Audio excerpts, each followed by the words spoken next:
Hi everyone, today I will be teaching you how to recipe cost. So recipe costing is basically taking a look at a recipe and figuring out how much does each ingredient cost according to its amount and serving size. So our first ingredient is chicken broth Campbell's, and that is 200 ml for one portion. So in order to cost 200 ml, we need to first figure out what is the price per unit. So we have here 47.76 as our price for 4.75 gallons. Now you can see that we have milliliters and then we have gallons, and those don't match. So what we have to do is do some conversions in order to get to gallons. So the first thing that we're going to do is incorporate our weight equivalency. So the weight equivalency basically means that one amount is the same as another amount. So in this case, 31.7 fluid ounces is the same thing as 900 ml. And the reason we put 900 ml down here is so that it can cross cancel with the 200 ml up here. Now that we have that figured out, remember we need to get to gallons and we're not there yet. So what is stopping us is our ounces. So now what we have to figure out is how many ounces is 1 gallon. So that would be 160. So now that we can write 1 gallon up here and 160 ounces down here, the ounces cancel out, the gallons cancel out, and now that our units match, we are now able to figure out our price. So we can click equal sign, open bracket, 200, and we're just going to multiply in a straight line. So we would be doing 200 multiplied by 31.7.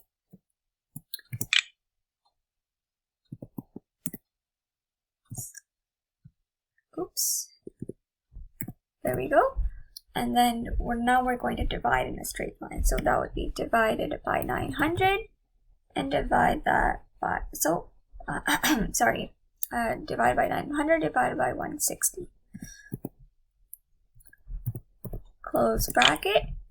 And now we're going to multiply by our price, which is 47.76, divided by our unit or our pack size, which is 4.75. Now once we hit enter, we should get our price. Oops, oh, I forgot to put another bracket here. We got to close the bracket here. There we go. So we got 0.44. Now to make sure that we did this correctly, we're going to match it with our handwritten calculations. And yes, we got it. It is for 0.44 cents. So the next thing is green pepper, as you can see here. And the weight equivalency is 1 pound equals to 3 each. So 3 green peppers. This basically means that 1 pound is the same thing as 3 green peppers. So our portion size for 1 is 2 green peppers. So that's what we're going to write down here first.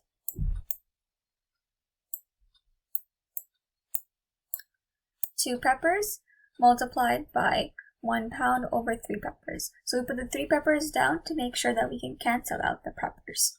So now that we have LB and LB, we need to get to grams. Why grams? Because our pack size is 1 kg. That is the same thing as 1,000 grams. So we're using 500 grams because we have to use hard conversion. So now we have 1 pound up here, 1 pound down here, those two cancel out. Then we have the the grams up here and the grams down here, and those two cancel. So now that our units match, we can multiply in a straight line. So we're going to go equal sign, open bracket, click 2, multiply that by 500, and then divide by 3, close bracket, and then we're going to multiply by our price, which is 7.25 divided by 1,000. Close bracket, hit enter. So now we got 2.42. Now to make sure this is correct, we're going to double check with our handwritten calculation, and yes, we got it, 2.42. Alright, so our next amount is canned apricots. So for one portion, we have 180 ml, And the weight equivalency is 232 ml over 270 grams. So now to make sure that the mLs can cross out, we will put the 232 ml down here and 272 grams up here. So now the next thing is to figure out, okay, what do we need to make sure we can get to ounces? Why ounces? Because that is our price per unit, our unit. So our unit is 600 ounces. Where did we get that from? Here. So we can see that there are 6 cans that are 100 ounces each, and that would be a total of 600 ounces. So now I have to figure out, okay, how many grams is 1 ounce? So that would be 30. So now the grams can cancel each other out, the ounces can cancel each other out, and our units match. So now we're able to figure out our price. So what we're going to do is hit equal sign, open bracket, click on 180. And then we're going to multiply that by 270.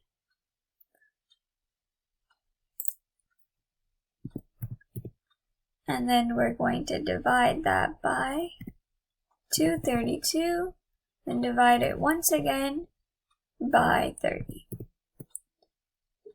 Yep. Close bracket. And then now we're going to multiply by our price. So our price is $27.99. We're going to click on that here, divided by 600. Close bracket, hit enter, and we get 0.33. Now to make sure that's correct, we're going to check with our handwritten calculations, and yes, we got it, 0.33. So our final item is Rice Krispie Squares. So for one portion, it is 2 packs, which we're going to write over here. And now we're going to incorporate our weight equivalency, which is 1 pack equals to 2 squares. So we're going to put the 2 squares up here and the 1 pack down here so that the packs here and pack here can cancel each other out. And then we're going to multiply that by our price and then divide that by our unit. So it just so happens that the squares up here and down here also cancel each other out, which means our units match. So now what we're going to do is open up our Excel cell, and we're going to click on 2, multiply that. Oh, we forgot to open bracket. Multiply that by 2 again. That's 2 squares. Close bracket. Multiply that by our price, which is 25.85, and divide that by 600 squares. Close bracket, and we should get 0.17. So we can confirm this by looking at our price per unit, our handwritten calculations, and yes, we got it. It's 0.17. So now that we have costed for 1, we are now going to be able to cost for 90. So this is done by taking the price for 1 and multiplying it by 90. So we're going to go equal sign, click on our cost for 1 for our first ingredient, multiply by 90, and now we're going to embed absolute cell referencing. So this is done by pressing F4 on your key, and this basically tells Excel to multiply each of the ingredients by 90 because 90 is the common number for in the whole column. And now we can hit enter. So now that we have hit enter, what we can do is drag down our cell so that the same formula and gets embedded throughout the whole column. But if we look at our handwritten calculations over here, you can see that they don't match. So that is why we have to do something known as round. So round basically will match our answers to our handwritten calculations because Excel sometimes has numbers that are thrown off. So in order to do round, what we're going to do is first we're going to undo all of this that happened right here. And then we're going to input round over here. Oops.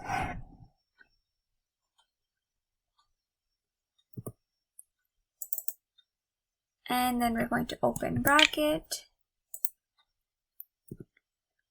comma 2, so we round to 2 digits, click enter, and then we get 3960. So now what we're going to do is, and because absolute cell referencing is already embedded into our Excel, we can just drag the plus down here, and that will make sure our formula is embedded throughout the whole column. So now if we were to compare our prices with, we can see they still don't match. That's because for round we have to do it individually. So what we will go do is go into here. Oops.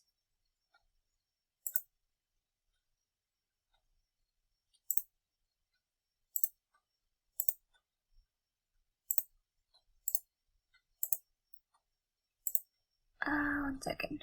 So now that we are in the next ingredient, we're going to put round up here again.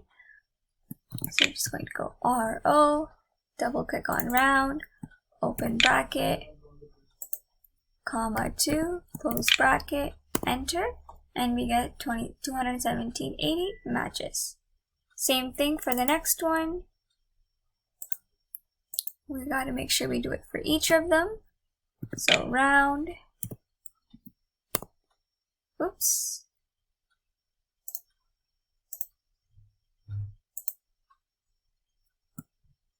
round,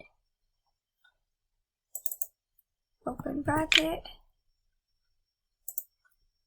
comma 2, close bracket, enter, and then last one, open bracket, round, open bracket, comma 2, close bracket, enter. And now we're finally done with costing for 90. So now what we are going to do is cost for 180. So to cost for 165 and 455 is actually the same procedure. It's basically taking the cost for 1 and multiplying it by 165. So because 165 is going to be the common number that's going to be multiplied for all of, for everything in the column, we're going to enable absolute cell referencing, which basically tells Excel, okay, take this number and multiply it for all of the other cells in this column. And then we're going to hit enter, and we're going to get 7260.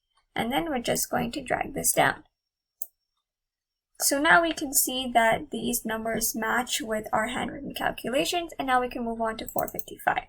So same as before, we're going to take our cost for 1 and then multiply that by 455, enable absolute cell referencing for 455, hit enter, and we get 220, and then we're just going to autofill that by dragging the plus sign down. So now all of our numbers match up with our handwritten calculations right down here, and now we can move on to costing a specific recipe. So for this recipe, the first ingredient is 8 tablespoons of Montreal steak spice. So for our first ingredient, we have 8 tablespoons of Montreal steak spice. So now I have to figure out, okay, how many tablespoons is 1 cup? So why do we need 1 cup? It's because of our weight equivalency. So it is 0.5 cups equals to 1.5 ounces. So now just to recap, that weight equivalency basically means that one amount is the same as another amount. So in order to make sure that we can cancel out the cups, we're going to put the 0.5 cups down here and the 1.5 ounces up here. So that is why we need to figure out how many cup is how many tablespoons is 1 cup, and that would be 16 tablespoons. So now that we can cancel out tablespoons and our cups, we need to get to grams. So now what we have to figure out is, okay, how many ounces is grams? How many grams is 1 ounce? So why do we need 1 ounce? Because we have the ounces up here. So in order to make sure that we can cross cancel the units out, we need to make sure they are diagonal from one another. So now that we can cancel out the ounces, we can now multiply. And we're going to do it in a straight line. So we're going to go to our Excel sheet here. Equal sign, and we're going to click on 8. Oh, we forgot to open bracket. and then we're going